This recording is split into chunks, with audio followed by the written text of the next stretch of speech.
Yo, and welcome into week 11 of Pregaming the SEC, brought to you by Walk-Ons Sports Bistro. As always, it's walk-ons.com. Find a location near you. And again, we say it every week because it's factual. If you're in an SEC location or if you're listening to this podcast, you're probably headed to an SEC location at some point in the football season. And there's probably a location that is either already there or soon to be in your location. Jacob Hester, Chris Doring, and the Big Turp back for another week.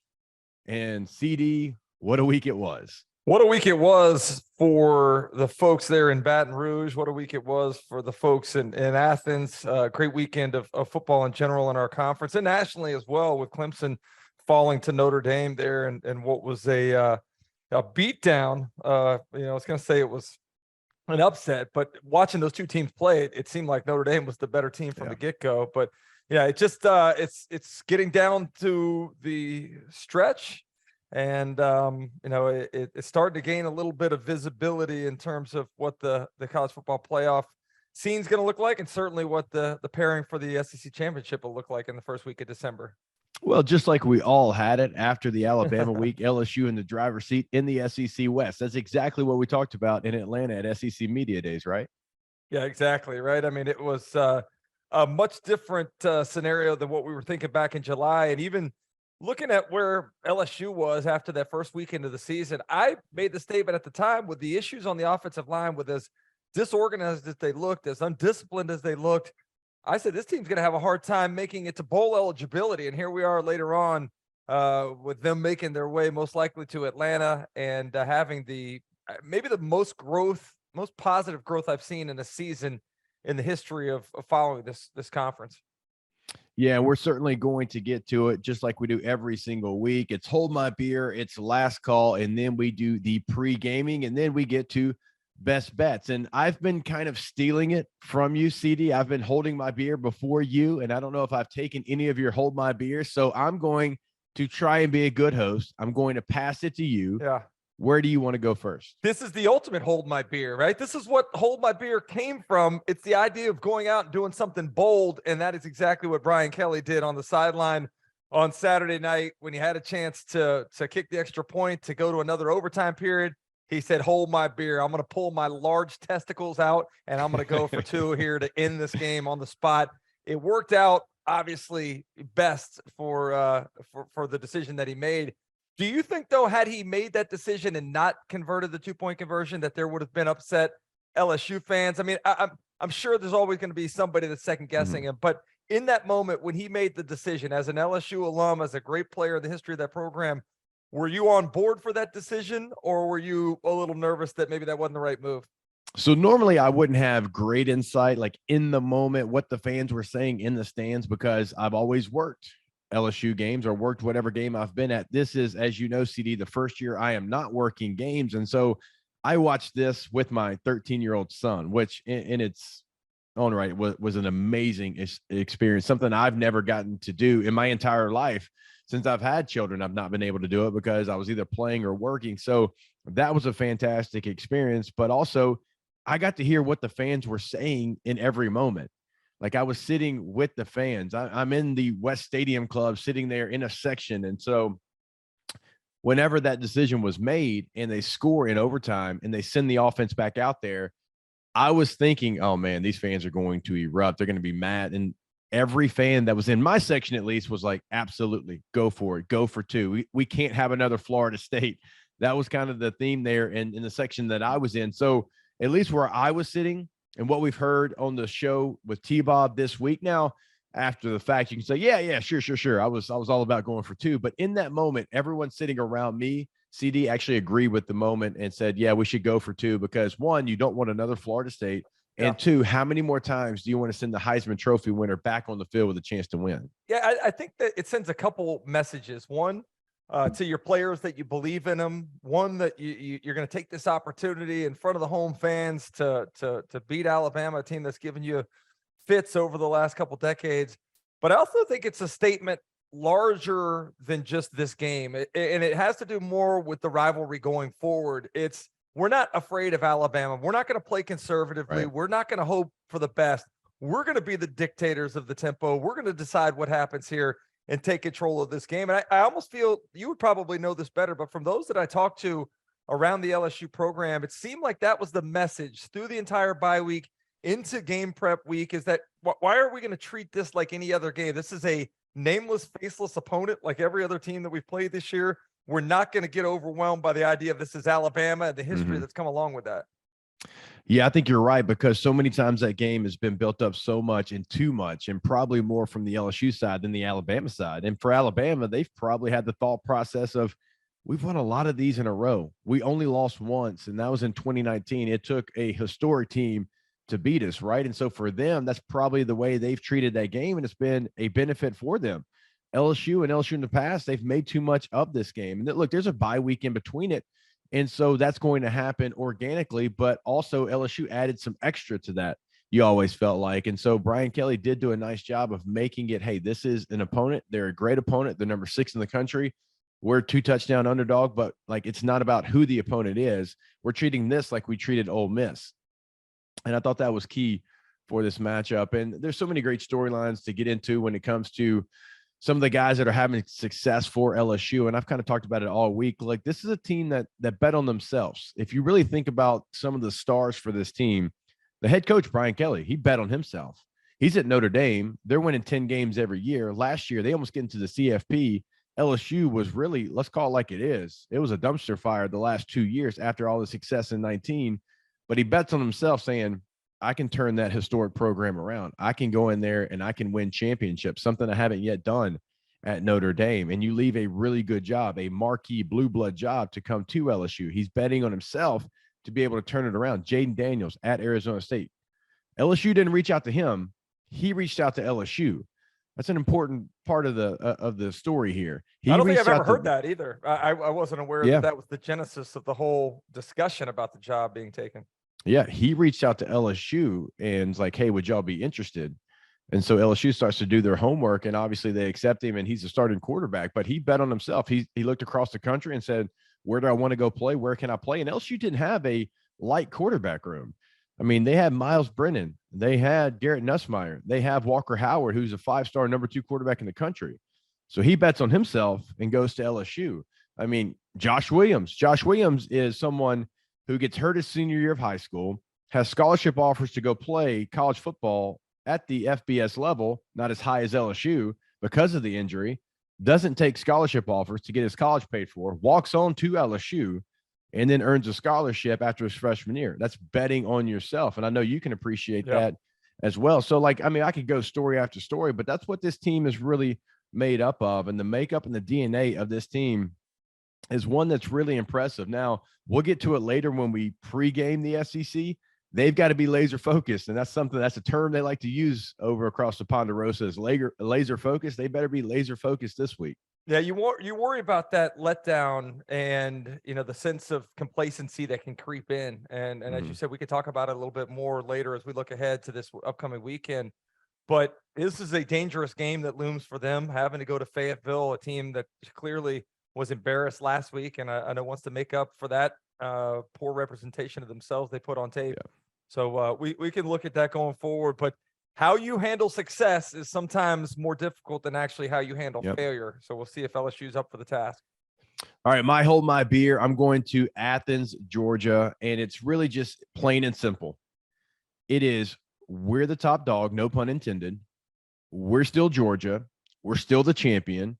It was a 1-versus-1 matchup, but we know who the real number 1 is.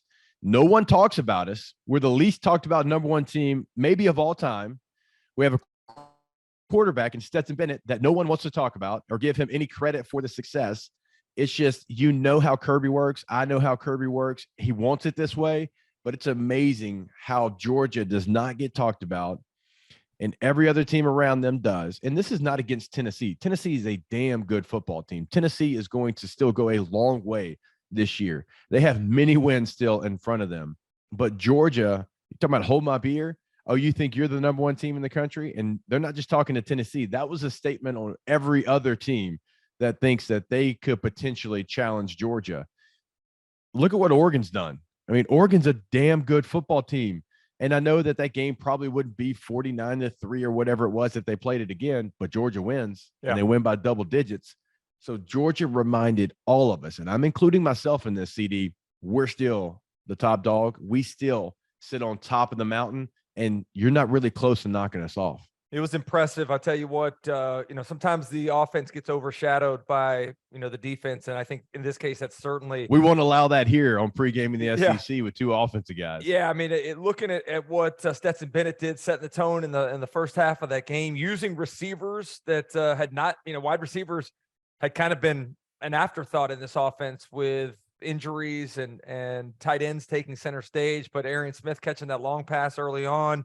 Looking at Rosemary Jack-Saint catch the touchdown in the back of the end zone. McConkey was a huge part of the offense, including a tremendous call on a double move after a punt got them, the football at the 37-yard line. I love the aggressiveness, and I love the cohesiveness of that team. And I mentioned it on our show the other day, and I know you'll appreciate it too, Hess, how much special teams can impact the outcome of a ball game. The 75-yard punt that backed Tennessee up to within the shadow of their own goalpost. A defensive stand that gets the ball right back, the punt return who fields the ball on a fair catch at the 37, and then the offense that strikes immediately with the aggressive play calling there on a double move. Like that to me is playing complementary football in all three phases. And that's what makes football teams separates good from great. And I think that this Georgia team clearly made a statement that they are great in a lot of ways. I mean, one last point. I want to get your thought on this. I mean, it has to be a positive for them inside that building, though, that nobody really talks about them. And they get talked about, but you know what I mean? I mean, the last couple of years, 2019 LSU, 2020 Alabama, even really Georgia's team last year got talked about because so many defensive guys were going to be first-round picks. It feels like no one talks about them. It's not loud. They're able to go about their business, worry about the game plan, and it just feels like they're ready every single week. They've got a plan every single week. They allow their play to do the talking. And it just feels like in this day and age, it's hard to have the mindset that they have, but they have it at an elite level. Yeah, I thought it was an amazing defensive game plan, particularly where everybody else had not been able to generate a ton of pressure on Hendon Hooker. They said, we're going to go after these guys and we're going to do it. It may not be in our normal DNA, but they blitzed on 62% of Tennessee's dropbacks, where they typically only blitz about 23% of the time. They put their corners on an island, and they believed that they could lock down some of the most successful receivers in the country to this point in the year. And they were able to create pressure like nobody had before, with Hendon Hooker having guys not only come off the edges on some of those blitzes, but getting a good push up front with their defensive line, which I think is really one of the keys in defending this Tennessee offense, is having pass rush up the middle that can affect, the way that the comfort that Hendon Hooker had. Because they had 3 deep balls that they had chances to hit, Hess. And I know you recognize that, but they missed those 3 opportunities where they hadn't earlier. And while they didn't get sacked on those plays, they did have some pressure that, forced him to throw early or forced him not to have that same level of comfort that they typically have allowed in the back. I thought it was a really good game plan defensively. Obviously, I mean, Hendon Hooker hasn't looked human all season long, and he looked human. I mean, he throws an interception. He doesn't throw for a touchdown. And I'm sitting here and I'm looking at some of the defensive grades for Georgia, and no surprise that they picked up their level of play, and no surprise that they did it on both ends as far as rush defense and pass defense. And you look at this defense, and it doesn't have the stars that last year's defense had. But we talked about it last week. When you don't take a player out of the portal, that just tells the entire story of what you felt about your depth. Like you lose to Nolan Smith, it's like, man, edge rushers, it's hard to go find one of those guys. Well, not for Georgia.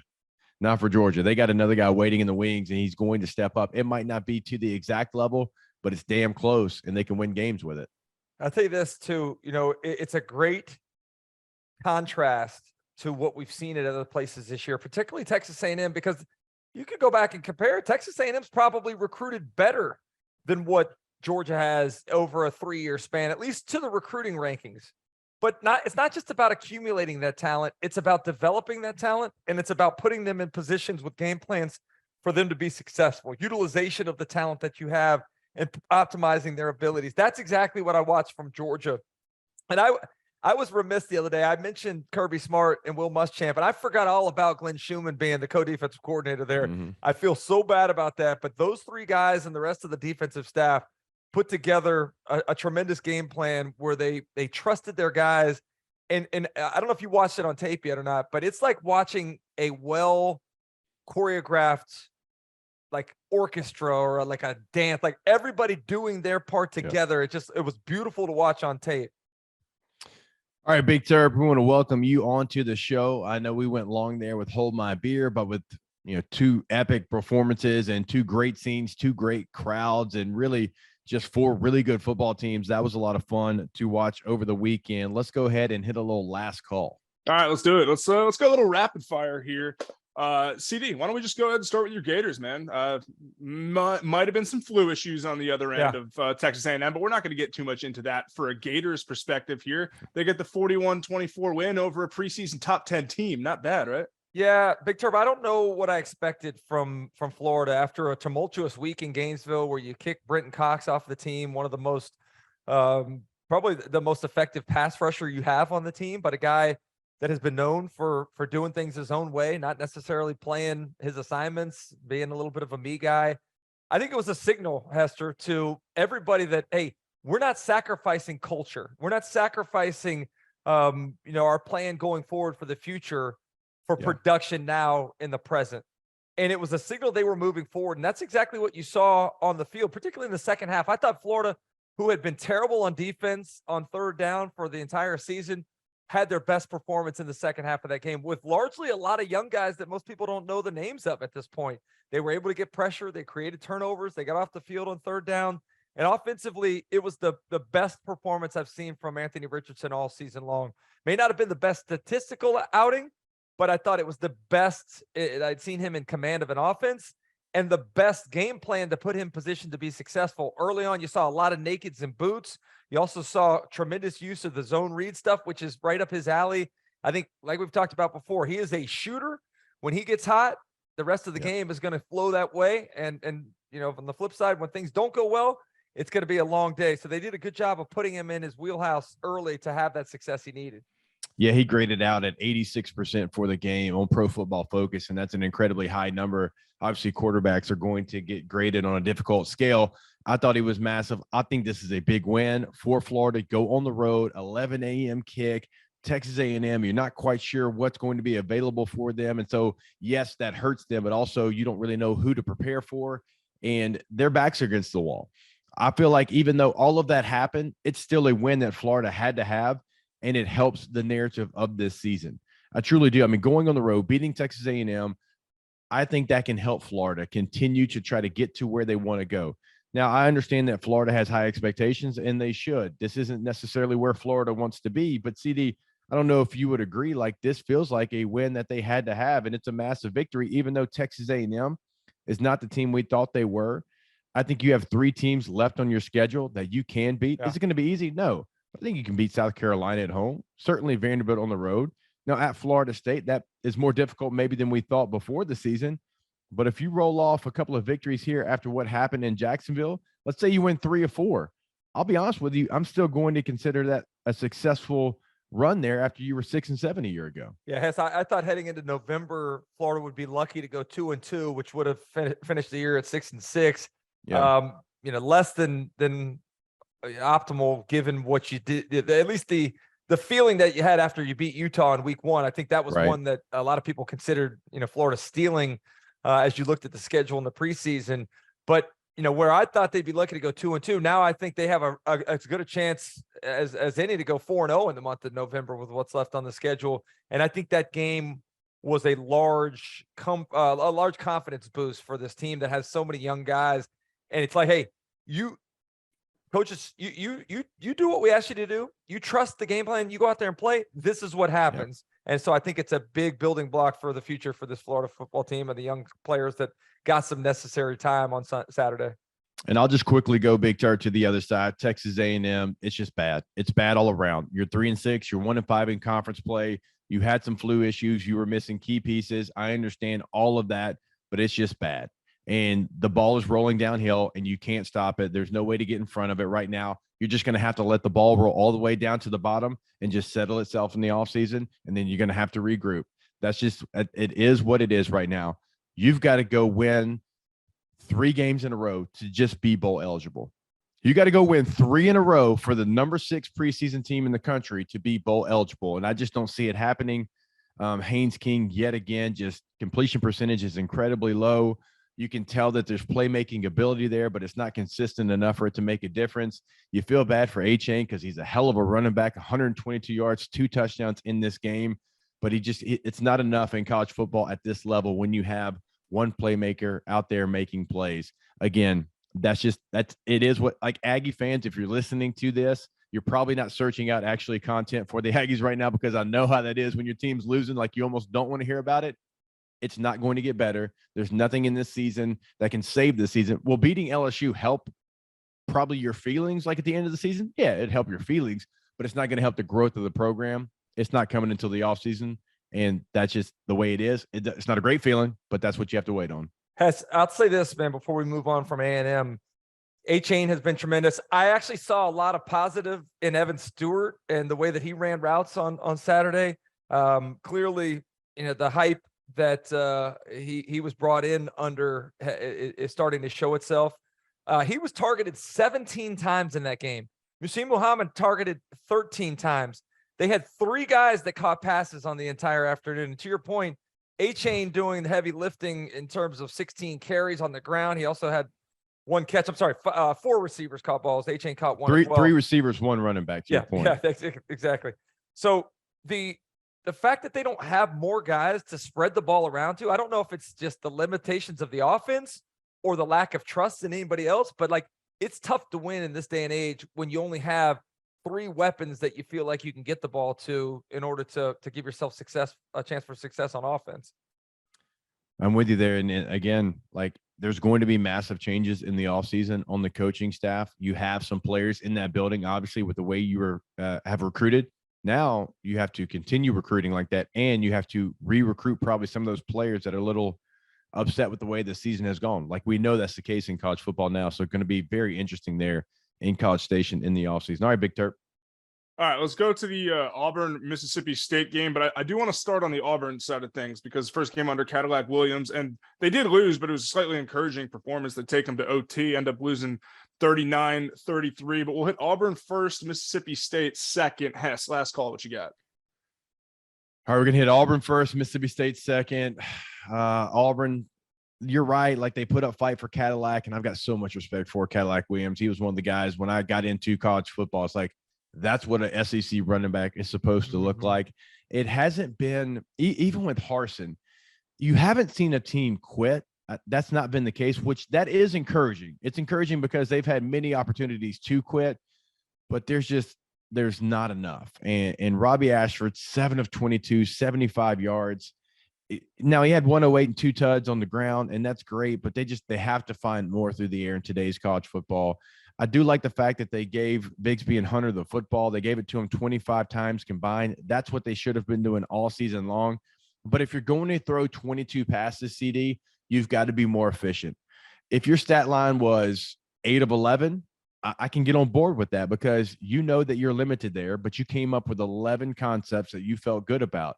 When you're 7 of 22, that's just part of that's got to fall on coaching. It has to fall on coaching because you're not putting your team in the best case scenario to succeed.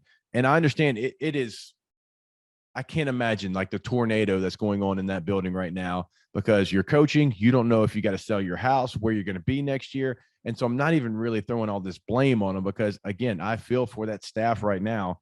But it's not just been this last week. It's been when Brian Harsin was there. You just offensively, you wish they'd put a game plan together to match the skill set that their players have. Yeah, it's a disappointing situation to watch them have to have the limitations that they do. And a lot of it is with talent too. I think there's a big talent discrepancy with Auburn's roster versus, a lot of the other teams in the SEC. But the reason you put Cadillac in that position is because you want to inspire those guys. You want them to play hard. You want them to represent their school in the best possible way. And I did see that from them. Yeah. I just unfortunately think it's going to be an uphill climb the last 3 ball games for them. And I don't know that they win, another SEC game the rest of the year. Yeah, and right now, obviously, they're searching for their next head coach. That's why you make the move so early. They're not the only school searching for the next head coach. And certainly we'll have an episode where we're talking about coaching searches when we don't have games to preview. And the next hire just feels like a massive one for Auburn because the last one just did not work out in any shape. It didn't work out in any way that you wanted it to work out. And it didn't work out for Brian Harsin the way he wanted it to work out. So we'll certainly cover that in, well, I'd say the all season, but it's probably going to happen around championship week. Wouldn't you assume, Yeah. CD? Yeah, I mean, I think that's, like you said, that's the reason why you make the move when you did. Give yourself a jump to get in some of the coaching carousel work that's going on, and finding that right guy is of the utmost importance. And it's ironic. I don't know if you want to go to this one or not, Big Turp, but a guy put a pretty good resume tape together on Saturday playing against an SEC team that certainly I imagine his name is in the mix right now. Yeah, he's got a hell of a first name too. We talked about A&M and their struggles. I feel like when we were going around at SEC Media Days saying who's the third best team in the SEC, the most common answers were A&M and Arkansas. Might have been, I know some people were on Tennessee, some people were on Kentucky, but I think two Kentuckies here. But yeah, you're right about that. There was a lot of Arkansas being thrown around. A&M, Arkansas, and then Arkansas had that 3-game slide, and then they win 2 in a row, including that BYU road game. So we're like, all right, maybe they're figuring it out a little bit, but dropping that at home to Hugh Freeze and Liberty does not help anybody. The most embarrassing thing to me was the performance of the offensive line. There's a lot of embarrassing good offensive line too. An offensive line that I had talked about a couple of weeks ago, maybe being the best, most consistent group, a veteran group with, juniors and seniors that have played a lot of snaps in this conference. And for them to step out of conference against a team that only averages, right at about 5 tackles for loss a game, to give up 14 tackles for loss, to not give your running backs an opportunity to get going because of penetration, to not allow your quarterback to find receivers down the field because of guys being able to rush and get pressure. Like that to me is what is the most inexcusable. And I know it's the most embarrassing for Sam Pittman, an offensive line guy at heart, an offensive line coach at heart, a unit that he takes great pride in working with frequently on a daily basis. For them to not show up like that, I know they made a comeback, a valiant effort in the second half, but when you're down 21-0 to a group of 5 school at home and you're an SEC team, it's not acceptable. Now, this is a good Liberty football team. This is a Liberty football team that is 8-1. I understand that. But to your point, CD, we just thought Arkansas was above a place like this because of all the weapons they've had. The offensive line has been one that has been steady. They've graded out incredibly high throughout the entire season. But Liberty gave them issues. And Liberty used that old walk around. I'm going to, kind of disguise where I'm going to end up, even though I know where I'm going to end up. And they were very gap sound. That's what they used. And it confused Arkansas. And Arkansas couldn't really adjust to it. And because of that, Liberty was able to be more physical, in my opinion, on the defensive front than Arkansas's offensive line. Some of it had because Arkansas wasn't confident in who they had, but that doesn't matter. The story was Liberty was more physical than them, and they won third downs offensively, and they made the plays when they had to make them. And this wasn't a fluke. I don't want it to sound like it was a fluke. Liberty beat them. Liberty went in there and almost gave it away, honestly, in the fourth quarter. So Arkansas is a team that's hard to figure out. There's a lot to like. In fact, there's a lot to love about Arkansas. But there's also some head scratchers. Like, why is it happening the way it is? You know who they have at linebacker. You know who they have really in the front 7. Now, the defensive backs, they've not been on the same page. Like, you'll have, of the 5, and I say 5, 2 safeties, 2 corners, and now obviously everyone plays with a nickel a bulk of the time. You'll have 3 that play at a high level and 2 that play at an incredibly bad level. Not like 3 okay and 2 decent. It's 3 really good sometimes, and then 2 that are playing so bad that it takes away from the good. And they just haven't been consistent in the back end.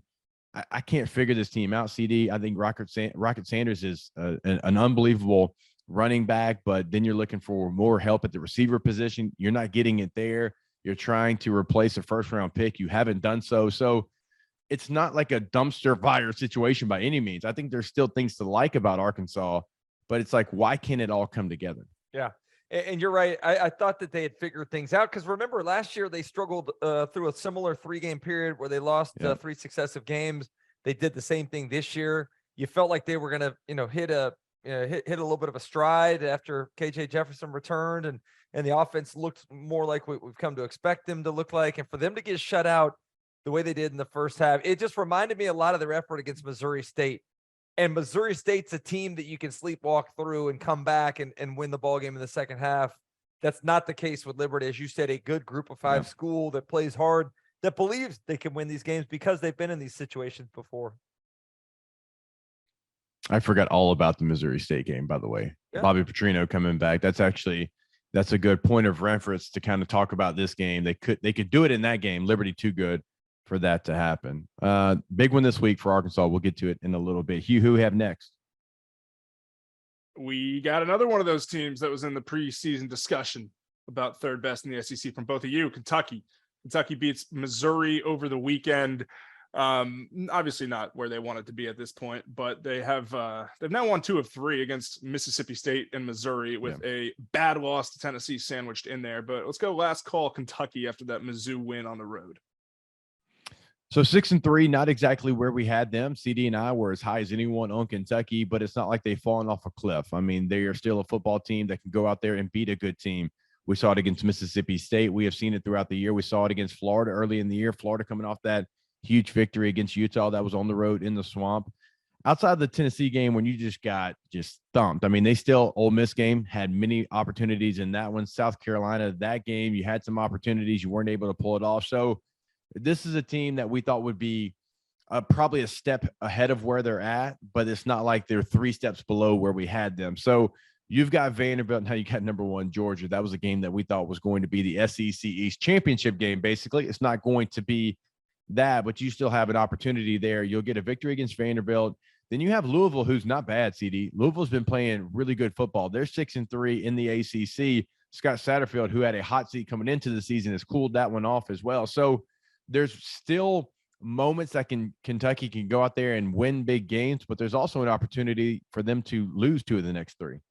Yeah, I just I think the thing that disappoints me the most, Hess, and the thing that's holding them back the most is that offensive line. The one thing that we've known that we can count on, the constant under Mark Stoops over the last 5 years, is what's letting them down right now. And you could say what you want. There have been instances where Will Levis holds the ball too long, and I don't know that he's been, lived up to the billing of being, a top 10 pick in the NFL draft or not. I know the NFL draft's based on potential, and we haven't seen a ton of that realized this year against SEC opponents from Will Levis. Right.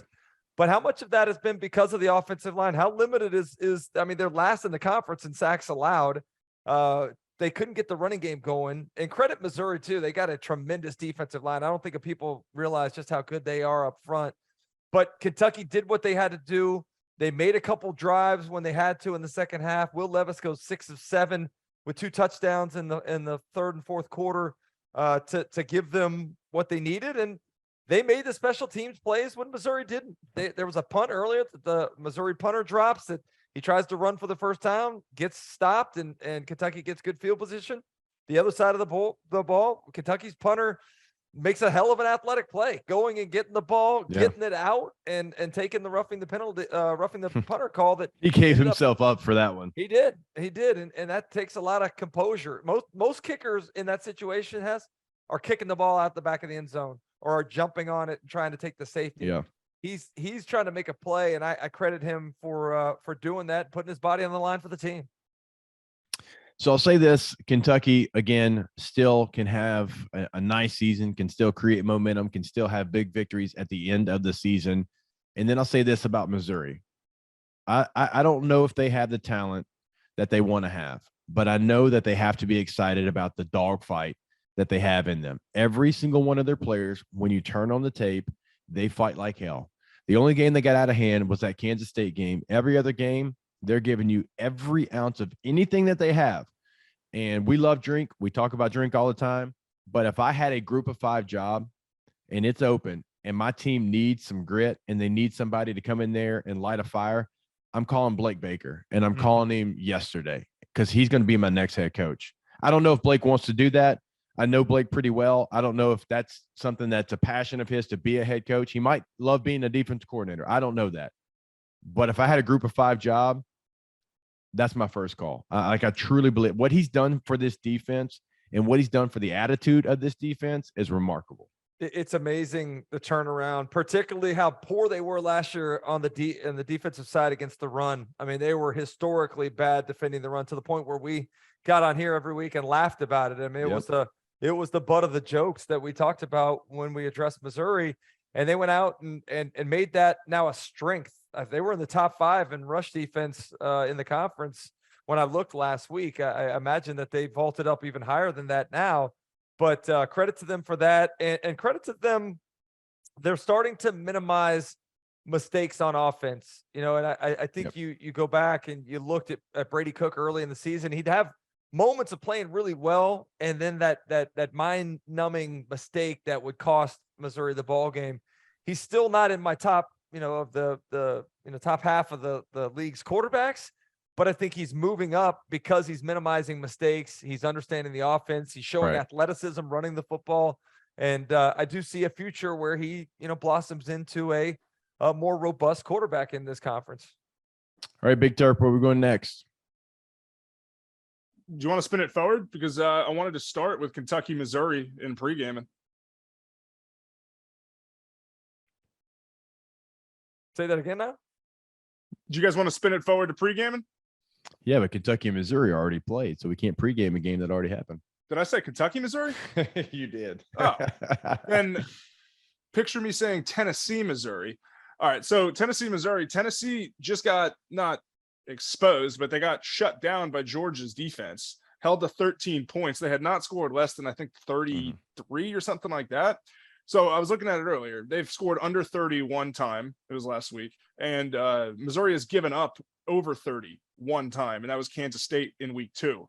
So we've talked a ton about Blake Baker's defense. Is that defense good enough to repeat what we saw from Georgia against Tennessee? Let me ask you this question real quick. Is the blueprint for how you beat Tennessee and their offense out now? Did Georgia put that on tape to where everybody's going to try to replicate that, and it just comes down to their ability and their personnel to execute it?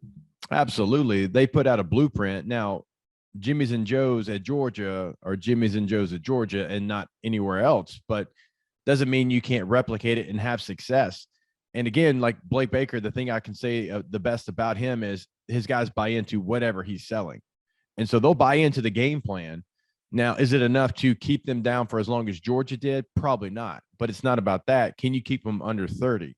And from what I've seen from Missouri, it doesn't mean Tennessee won't win the game 28-7, but what I've seen from them, I think they can keep them under 30. It's the best part about it we talked about earlier. So what you want to do against Tennessee's offense is create some sort of pressure up the middle, some push that's going to disrupt Hendon Hooker. That's exactly what Missouri does. I mean, they did that. They made it incredibly difficult against Georgia in that game back in September because of the penetration, not only against the pass, but against the run. I think they can have some success disrupting it. The other thing that you have to do, you got to be physical with those receivers. You got to be willing to play press coverage out there. Yep. You can't let them get free releases with those switch releases that they like to use out of the stack formations. You got to be able to put somebody on that point. Sometimes you got to mix it up and press the guy that's in the back just to disrupt him, because the guy in the front is a dummy receiver. He's trying to clear you out to get somebody else behind him open up. So you've got to be able to take some chances and leave your corners in one-on-one situations and believe that they can hold up, not only in coverage, but being physical at the line of scrimmage to throw that timing off. Yeah, we're talking about the 4th total defense in the SEC in Missouri. So this isn't just an improved unit that we're sitting here waxing poetically about because we like the improvements that they've made. They're a real defense. And so they can create a game plan to slow Tennessee down. And like CD's talking about, Tennessee's offense is unique, but there's some things that you can do if you have the personnel and the buy-in to do so. We'll see if Missouri can do it and how long they can keep up. If this game was in Como, I might even circle it as a sleepy Saturday watch out. It being at home, although, I mean, Kentucky at home, Alabama at home, Florida at home, that atmosphere is not going to be what it was in those 3 games. So Tennessee has to realize like they might have to create some of their own juice early, but it being at home, not having to travel, and it being an early kick probably favors Tennessee in this case. Yeah. Do you like their ability to bounce back? I think they've shown such maturity throughout the way they handled that 8-game winning streak and not, looking ahead, not getting tripped up, not playing down to the level of competition. I expect that same sort of maturity to show itself when they handle adversity of this loss and the demoralizing nature of how they were beaten. But you look, and we could talk about the rankings. They are in great position. The playoff ranker says they got a 62% chance to get in. And oh, by the way, it's probably a better path than having to go back to Atlanta. Handle your business in the final 3 games of the season, and you're going to find your way into the college football playoffs. There's no doubt in my mind. And I hope that they have the same level of maturity that they handled their success with as they handled this disappointment of losing to Georgia.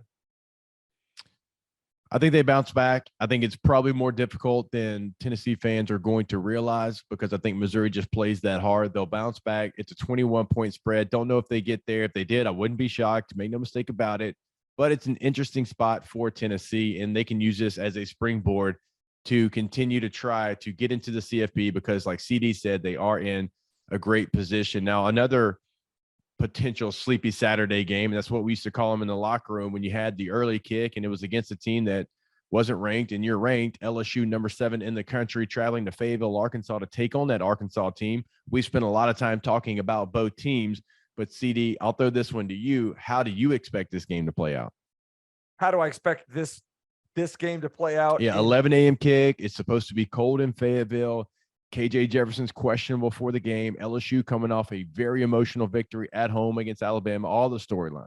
I don't think that there is any doubt in my mind that LSU is going to be able to handle this situation. Like, I've been incredibly impressed with how they've gone about evolving throughout the season. I mentioned it earlier. This has been the biggest jump I've ever seen from any team within the year from where they started to where they are right now. A lot of that has to do with the same evolution of their quarterback, Jaden Daniels. Yeah.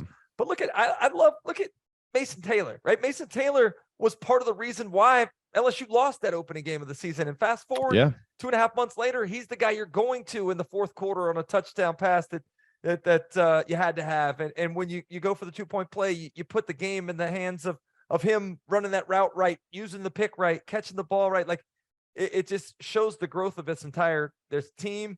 And I think that they are ready to go handle this situation. Like I think Matt House is the best defensive coordinator, the most underrated defensive coordinator. I don't want to say best. I think he's done one of the best jobs in all the country when it comes to coordinators this year. The plan that he put together last week against Alabama, the ability to get pressure. They rarely brought more than 4. Now they brought guys from all over the place, but they rarely brought more than 4. They didn't put themselves in tough situations.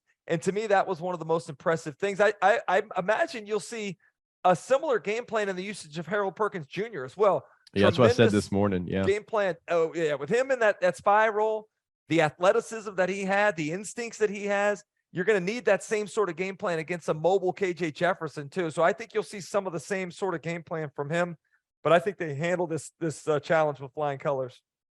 Yeah, I think this is a team that showed maturity. I think this is a team that understands that they have an opportunity in front of them. And is Arkansas a good team? They can be. Not to say they are. They haven't been consistent, but they can be.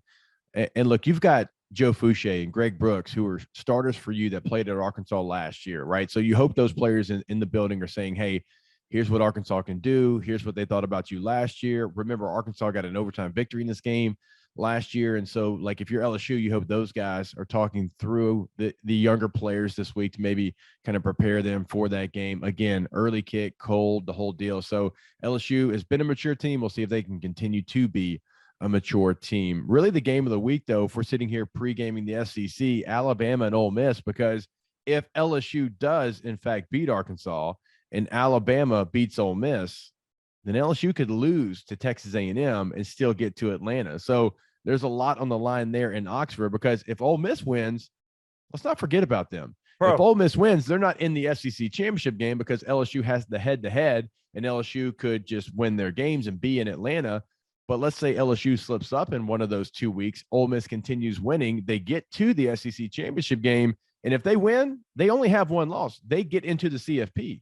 Yeah, we're not allowing LSU to play any of these hypothetical buffer situations. I believe LSU goes to the SEC title game, beats Georgia, and is a 2-loss SEC champion. I think they get into the college football playoffs. I think they make history. You don't have to talk me into a 2-loss national champion, CD. No, I know you're down for that for sure. But it is amazing how easily we've overlooked Ole Miss and the job that they've done there this year, replacing, coordinators and quarterbacks and bringing young guys in. Quinshon Judkins, he probably should be talked about in the Heisman Trophy race. I mean, the numbers that he's put up this year. It's fair. The other guy too that I'm disappointed that has been underutilized that should be in the Heisman is Jahmyr Gibbs too. Looking at the versatility, his average, yards per carry. It's another question as to why Bill O'Brien hadn't used him more running the football. But I think Quinshon Judkins is a guy that has had a tremendous season that nationally not a lot of people know about. I would agree with that. Like sometimes when we talk about him on off campus, there's some people that still don't know about him and they'll say, that Ole Miss running back. I'm like, man, you got to learn that guy's name. That guy's been special. That guy is going to be on All-American teams and he's been a real force. And Evans was the guy, obviously, and Evans is, I think, still going to be a very good player, going to play on Sundays, but he got all the headlines coming over from TCU and he should have, because you got one player coming over. He's a freshman. You have another player who's kind of proven it at a Power 5 level, but now they have really two really good running backs. And I'm going to be intrigued how Alabama bounces back. Alabama has used a lot of emotion over the last couple of weeks and they've fallen just short. I am not buying into the Alabama fall. When you lose on a last-second field goal against Tennessee, when you lose in overtime on a 2-point conversion in Death Valley against two really good teams, I am not going to say you're about to have this fall and the dynasty's over. Alabama can beat any team in the country, and they have to have a bounce back this week against Ole Miss. We'll see if they can. It's a lot of emotion they've used. I'm not even worried about. I am worried about the emotion. You're right about that. What's left in the energy in the fuel tank? But I'm worried about the situation that Alabama's in. I mean, when was the last time we've talked about an Alabama team this early in November being out of the SEC championship game in all likeness, not being in the college football playoff mix? How many of those guys decide that they're not going to play? Bryce Young, how healthy is he? He threw, for a 49% completion rate, some of which was because of LSU, others because of just errant throws. How healthy is his shoulder? Does he decide that he needs to sit out maybe with not as much on the line? Like I'm interested to see what that focus level looks like for the last 3 weeks of the season for the Crimson Tide. Yeah, as Big Turp reminds us, 2010 was the last time they had 2 losses before the Iron Bowl. I mean, they've been as consistent as any team, but I'm saying I'm not buying into them falling off just because, one, I know that head coach. I had the fortune of playing for him. And when you look at their losses, I mean, you're talking about 2 of the best venues in the country, 2 of the top 7 teams in the country, and it took last second. I mean, the field goal is the ugliest made field goal maybe of all time, but it still went through the uprights. All Tennessee fans care about. And then you had to have a play in overtime. And so they'll still be in this game. They'll be ready for this game. I'm expecting a 4-quarter game. And I do think that you'll see maybe not the best version of Alabama, but you'll see a quality version of Alabama. All right. I do want to get to a couple more of these games. South Carolina and Florida. South Carolina, Florida is a game that for Florida, I think it would be a big victory.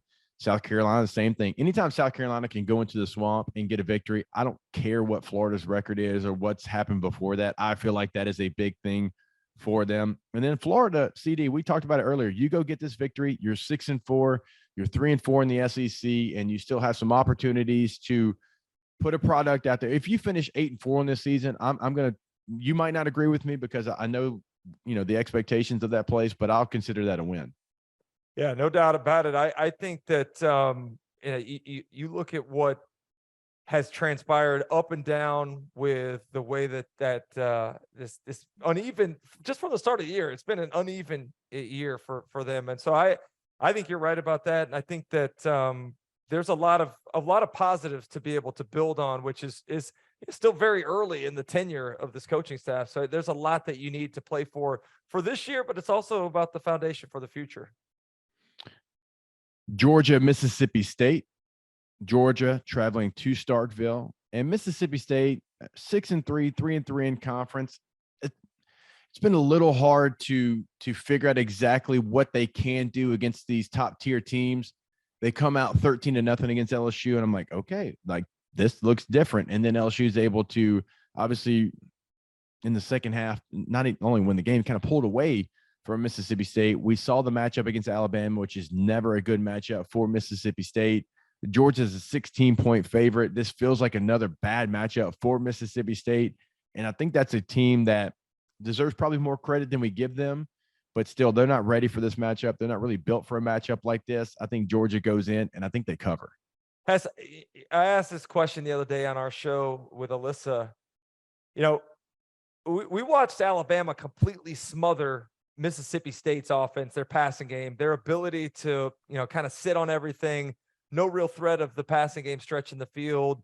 They had 15 pass breakups in that ball game. We know Georgia's defense is similarly built.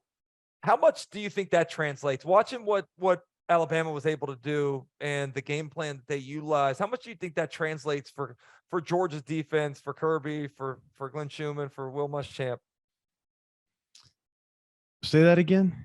How much do you think that translates? Like the success, the game plan that Alabama had against Mississippi State, the way trying that to replicate, you're saying? Yeah, I mean, I'm saying it's a very similar defense that those two teams play. And I just think, as you said, it's a bad matchup. I think a lot of it, it's bad matchup in terms of athletes, but it's a bad matchup in styles. I was talking more about style than athletes, right? To your point, that's why I wanted to make sure you're talking about a different situation. I think it's more about the style of the defense, and that's why I think it's such a bad matchup for them, because I think it's similar styles. And like, we know Georgia has the athletes, but it's not always the case. Like, we've seen really good teams with really good athletes struggle against the air raid. That's why I think it's more like styles make fights. And I think the style of what Georgia does is just a bad matchup for Mississippi State and the air raid. And again, I don't know if Mississippi State can even do anything. Like, this has kind of been the story. Like, they can win games against good teams, but some matchups in the air raid just give them problems. Georgia's going to give them problems. And I can't see it being a ball game. Yeah, I don't see it being a ball game either. I don't expect Georgia to have a letdown after the big game that they had this past weekend against Tennessee. It is an interesting environment to go into Starkville, particularly for an SEC East team that doesn't play there a lot. That's the one thing that I'm interested in keeping my eye on. But I agree with you in terms of the matchup and style of Georgia's defense against that offense for Mississippi State. It does not bode well for the Bulldogs from Starkville. All right, real quick, before we get out of here today, Big Terp, best bets. Can we get some updated standings? How did we do last week? Because I'll be honest with you, I hadn't even gone back and tallied it up. How did we do? Not good. Not for me. Oh no. Yeah, some good, some bad. Doring went with the 4. He put himself out there and unfortunately did not pay off this week. The Tennessee Georgia over 65, just a bummer. I mean, Tennessee scores 13 points. We're not going to get there. Liberty Arkansas over 61.5, also relatively less scoring. I believe that totaled out at like 40. Vanderbilt +7. They ended up losing by 11. But you do hit the LSU Alabama over 56.5, which that's a good hit because it looked pretty bleak early on there. So 1-3 for CD, which brings you to 16, 17, and 1 on the year. So we're just one good week away from being back over 500. Hess, you went 2-1. You missed out on +8.5 Tennessee, which I think everybody in the world was on, and Vegas just knew. And I mean, it's one of those bets where you're going in like, how can this not hit? But definition of a sucker bet. LSU Alabama over also hit. And then what's the number where you wouldn't take a Missouri under at this point? Because you hit the Missouri Kentucky under 40.5, and that ended up at, I believe, 38 points. It would have to be 38.5, I think. 38.5 is the number that it'd have to be for me not to take it. Well, we'll test that in the coming weeks. But Hess goes 2-1, which pushes you out to 17, 13-1. Those are some legitimate numbers right there. Hey, we'll just continue on. We'll continue on, see if we can continue. Just slowly go under the radar. I started feeling myself too much after that 6-0 back-to-back weeks and said, hey, man, I'm going to roll the dice here, get that number pumped up even more with 4 plays. And the 4-play action did not turn out well for me. Has the Missouri Tennessee total 57. I mean, yeah. I can't sit here and say 38.5 and not take it. Yeah. And now, will Tennessee score a bulk of those points? Probably so. Does Tennessee average 45.5? Yes, they do. What's the total? 57. Wow. Yeah. I mean, if Tennessee scores 42, right? I mean, can Missouri make up the rest of it? Yeah. I don't know. Yeah. You might hear about that one later in Best Bets. So stay tuned for that. It's going to come out probably sometime either late tomorrow night or early Saturday morning, obviously before the noon Eastern time games. So remember, walk-ons, walk-ons.com to find the location near you. You can find them on social media as well. You can find us on social media at Pregaming the SEC, Pregaming the SEC on Spotify and Apple, wherever you get your podcasts, we're there as well. And Pregaming the SEC on YouTube. Just search it, will pop up. We'll have this episode for you so you can watch us as well. Although CD's dog didn't make an appearance for the first time in a while, we'll find out what happened there. I mean, I don't know, CD. I got you the dog. I got the door open right now. I'm letting the dog roam a little bit more here. There's not a lot going on outside with the storm and not dogs walking or people knocking on doors. So I didn't have to worry about him, busting in with an outburst of barks. So we let him have a little free roam in the house here during the show today. All right, there you go. We will see you next week for week 12 of Pregaming the SEC, brought to you by Walk On Sports Bistro.